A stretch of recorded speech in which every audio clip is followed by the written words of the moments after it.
I can tell you from experience, pipe bursting works great.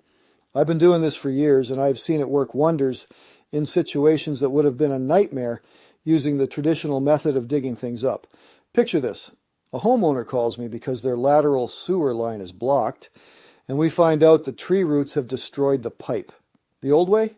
We would tear up their yard, the driveway, maybe even part of the patio. But with pipe bursting, we insert a cone-shaped tool that pulls a brand new pipe right through the old one while breaking the old pipe apart in the process. It's remarkable when you see it happen. The beauty of it is that we can handle most scenarios like cracked pipes, collapsed lines, root infiltration. Whether it's clay, PVC, or cast iron, the pipe bursting method adapts. We always send a camera down the line to see what we're dealing with first. That's a crucial step we take before moving forward. The difference for homeowners is huge.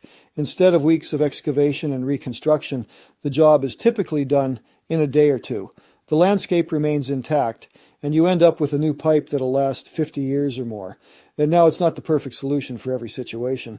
Some lateral lines have tight bends or an unusual configuration that calls for traditional digging instead, but when it's the right fit, it's one of the best solutions out there. Call us now for a free consultation, 604-872-4946, or visit www.pioneerplumbing.com to schedule a service call.